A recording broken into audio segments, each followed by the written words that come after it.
What is up, YouTube? It's your boy Sonic King Fit, man, back for another video. Yes, you can see the leg is wrapped up. That is a meniscus tear, and it does not feel good.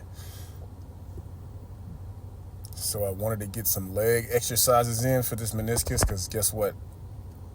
I have decided that it's best for me not to seek medical professional surgery. And I know a lot of people agree with it, and I know a lot of people disagree with it. But at the end of the day, this is my leg. And I know the bottom line is this: the human body is known to heal itself. So, with that being said, excuse me, with that being said, I'm going to work out with this leg and try to heal it on my own, because I know a couple guys who I seeked advice from, and they said that they worked out through it and they made it through. So it's not really talked about in the community of fitness, that you can heal your own body through a significant injury, but you can. So I believe I can do that. And so you guys are seeing me working through an injury, and I'm doing leg press. It's just 2 plates on each side. It's a lot more difficult to move those plates when you have a meniscus injury. So I'm being very ginger on this leg. And as you can see, it's not easy to move. But it does feel better as I'm doing it. Certainly my knee does, but not the meniscus. It's very tender all the time, because not knowing where the damage actually is in the meniscus, I probably should go ahead and get the MRI or the CAT scan. But right now, we're just going to work through it and deal with the pain. So I wanted to give you guys some leg exercises so you can see what I do when I do leg work. And yeah, I need some leg work. I can see my hamstrings are decent, but my quads need some significant improvement. But it's a bit tough right now because I cannot hit a squat rack. Certainly with a meniscus tear, it's probably not a good idea. So we're just having to do leg presses. And so you have to still try to be active, try to still build muscle with pain, and you have to just try to figure out a way to work through it. This is not easy. And you can see my leg around my calf is already beginning to be swollen. You see my sock and the leg, you can kind of see that the sock is making a huge indentation on my leg, and then with the wrap, it's just forcing so much pressure down that my calf is swelling up. So it's not easy to deal with this stuff, man. You know, I don't know. I would suggest anybody who's ever worked out, I probably can go out and say it's the truth. Anybody who's ever worked out for at least 4 to 5 years or more has had to endure at least 1 or 2 injuries. At least 1 or 2. If not 2, certainly at least 1. I'm enduring 2 in this video. That meniscus and my right wrist. So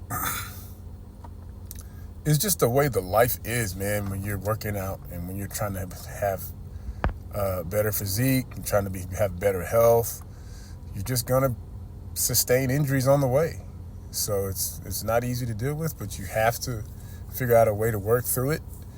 And so that's what we're doing, you know. Genetically, I don't have the greatest set of legs, but, you know, we got to figure out a way to put some muscle on those things. So I'm going to start doing more leg workouts, because that's what it's going to take. I really can't do full range with the left knee, so I'm just kind of doing half range right there. But this stuff is tough, man. It's tough to work out with this kind of pain and still try to make some sort of physical gain on a regular basis. This is probably my most significant workout since this injury. Because the meniscus is so tender all the time, a lot of times I'm just resting it and letting it sit, laying in the bed, or, you know, trying to not walk around at home, icing it down, things like that, just to keep the inflammation down. I'm taking something called naproxen sodium, which helps keep the inflammation down. So it allows me to still walk and not have to worry about the swelling. But anyhow, when I get out to bed in the morning, it is very difficult to walk. So if you know somebody that's sustained this kind of injury before, and you know what they did, there's different solutions with this. Not very many people try to work their way through it. I'll tell you that. Most people usually opt for the surgery. So, you know, a lot of people trust doctors. I'm not saying I don't trust them. I'm just saying I choose to do what I think is best for me. You know, the doctor that I went and saw was trying to get me to have the surgery and wanted to take the meniscus out, and I was just not looking to hear that. So I figured I better do something. I'm not trying to have nobody cut me open or something. So yeah, we did the leg press for a little bit, then we moved on. That's the reverse leg curl. And this exercise I've been doing it significantly enough already. And so I just put it in this video. It's a pretty good exercise. It allows me to keep that flexibility in that left knee. So if you're having some knee issues, this is a great exercise just for your knee. At any point, any kind of injury, this is a good one for your knee. So this is a really good one because you gain that mobility and that flexibility that you need, moving your leg back and forth, but you have a little more control on the release as well. So you kind of build that hamstring back there as you're doing it. You see me with different angles, and I didn't really do the other leg because I just wanted to get the injured leg doing it. So I got it set maybe around 40 to 55 or something like that as far as weight. Nothing too heavy, but something I can feel a decent amount of resistance on. And that's working for me at this point because I'm not sure how long I'm going to have this injury. But I do know one thing. Right now, I can't do like high impact stuff. So like you guys always saw me doing those incline muscle ups and on the incline pull-up bar and stuff like that. Can't really do that right now because when I land coming off the incline, that impact coming down on the ground from like 11 feet up, the impact on my meniscus causes it to flare up. Now, I don't feel that right away, but as the evening goes on through the night and I wake up in the morning, that's when that impact from jumping up and down kicks in as far as inflammation, because that jumping up and down is the absorption of the meniscus. It has to absorb that. So when you have a damaged meniscus, it's going to hurt. It might not hurt right away, but it's going to hurt. It's going to absorb that impact. And so, yeah, I had to stop doing that. So I just do regular pull-ups, regular bars. And sometimes I will get up on the incline, but I always gingerly come down. I'll climb back down and then come down on my good foot and then kind of gingerly, put my other foot on the ground. So yeah, we got some hamstring curls going in this one. This does make my knee feel better. It's a really good one for me. And yeah, my hamstrings are good as well. This is an exercise that, you don't see a lot of people doing on tape because it doesn't look all that flattering. So yeah, if you know what I mean. Doing hamstring curls, although it's helpful for your hamstring, it does do a lot of impact on the knee, and that's a good thing, because if you have a weak hammy or a weak knee, then you probably have a weak hammy. So always be on your hamstring curls and try to think of other ways to build your hamstrings, because 9 times out of 10, if you got a knee issue, it's probably because your hamstring is weak. And so, yeah, we're just getting some sets in. And I also kept it light on the hamstring curls as well, because I didn't want to pull a hamstring. I've done hamstring curls at like 160, and on this video I think I was doing them at about 60. So we're just trying to keep it light, just to create the good movement, and try to just keep that knee in feeling good, because it's not feeling very good going into the day, but it feels very good as I do this workout. Now I started right here with some trap bar deadlift. And now I haven't deadlifted in over a year. So I'll be honest, the trap bar deadlift was probably the best thing for me. You see me kind of bending the knee a little bit, but when I'm standing up, I'm really driving it up pretty good. So it's more like a push down for my quad and the knee. So it's really, really feeling good when I do that. You know, I started real light with just 2 plates. And that I was surprisingly impressed with this exercise for my knee. I took a chance on it not knowing what it would do, but it really, really impressed me and made my knee feel a lot better. So if you've ever had issues with the knee or a meniscus or something like that, any kind of knee issue, you probably can do some deadlifting. Now, I made sure it was trap bar. I don't want to do right now regular standard American or European with the barbell, because it's just heavier. I don't even think this trap bar is 45 pounds. And then with the trap bar, I can get on the side of the handles and kind of keep my back straight. Of course, with the regular barbell, you kind of have to take a real true deadlift stance. And I wasn't really trying to do that. So, now we're up to 3 plates right here. And this is about as far as I wanted to go with it. I didn't want to really go past 3 plates because I wasn't really lifting for strength, even though grabbing this trap bar with 3 plates on it felt really good, really good. And it's rather easy too, because since the last time I've actually deadlifted to today, I've gained some significant strength gains in my shoulders and in my lats. So it did make it a lot easier for me to get that bar off the ground. So just to keep that in mind, like when you get stronger with exercise and you haven't done it in a while, keep in mind how your body's going to respond to it. If you're stronger, it's going to respond favorably. But at the same time, if you haven't done it in a long time, don't go overboard with it. You know what I mean? You know, keep in mind that, hey, this can put a lot of strain on your body.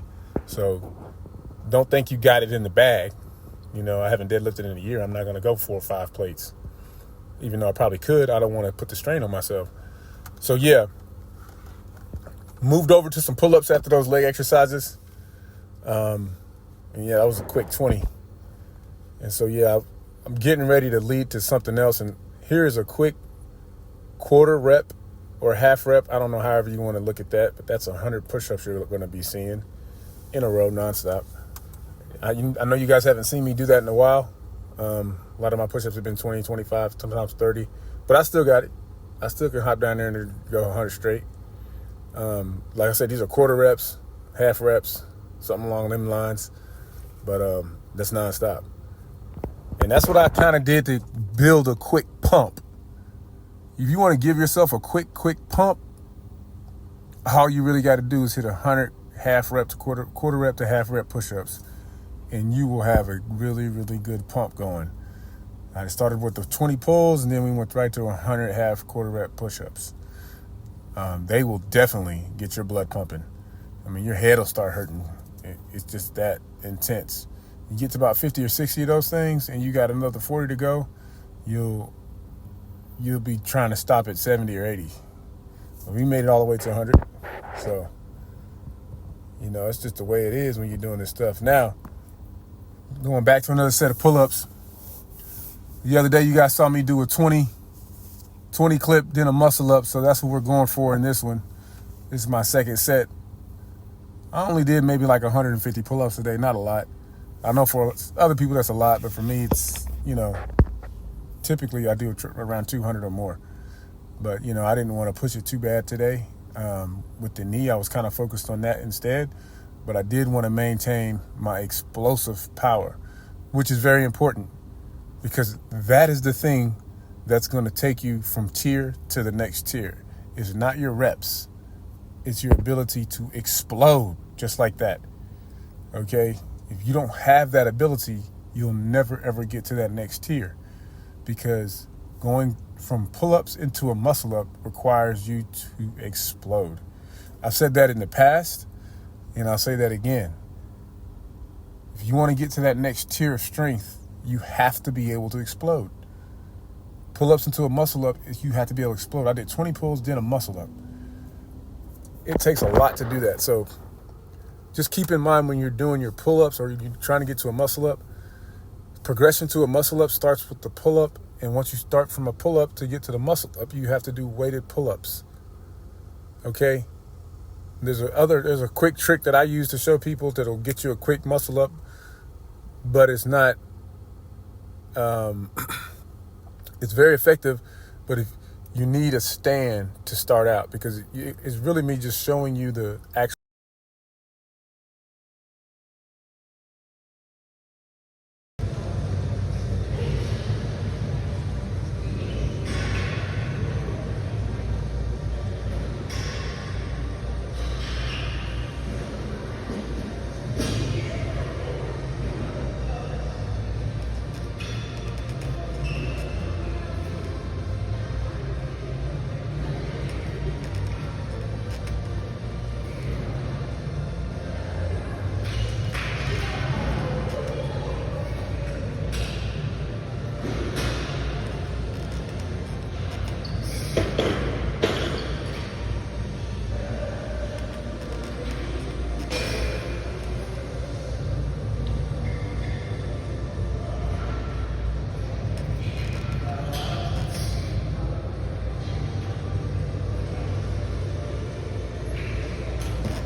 What is up, YouTube? It's your boy, man, Sonic King Fit, man, back with another video, man.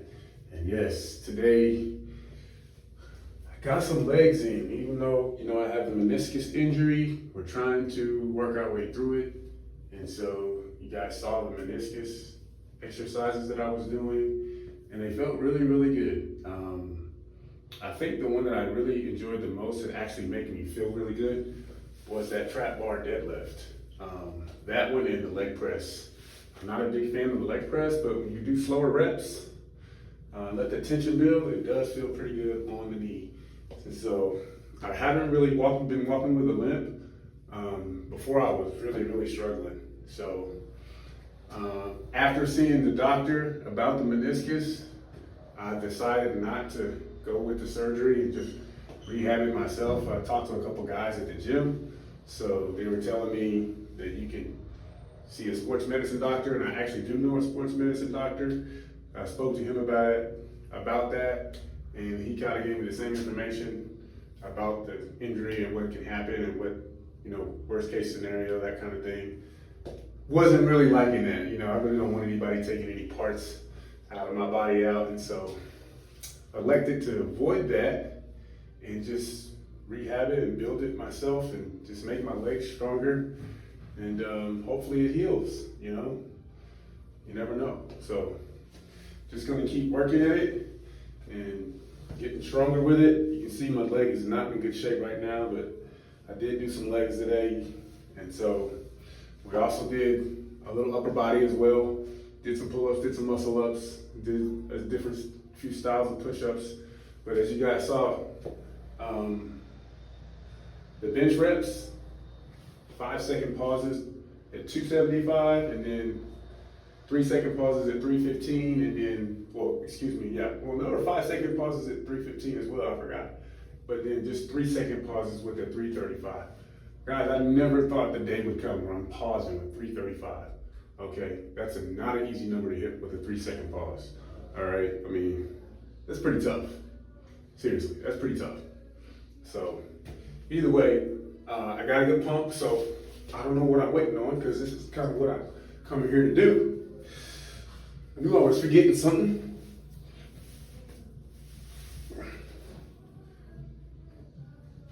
And I feel like we got a really, really good pump. So as you can see, the chest is looking nice as usual.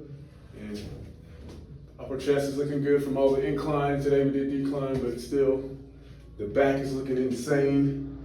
But yeah, still putting in a lot of work, and I really feel like we're gonna hit the 405 in probably the next 2-3 weeks. So guys, just keep subscribing, keep dropping your comments. I want to hear your comments on this, because I know pausing at 275, 315, and 335 is not easy.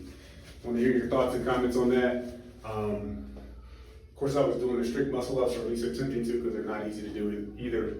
But guys, I want you to know something about those strict muscle ups, because trying to do a strict muscle up is hard enough. Okay, they're not easy to do. Strict muscle ups are one of the toughest things you can do in calisthenics. It's even tougher to do it at over 200 pounds. Okay, I'm 220 pounds.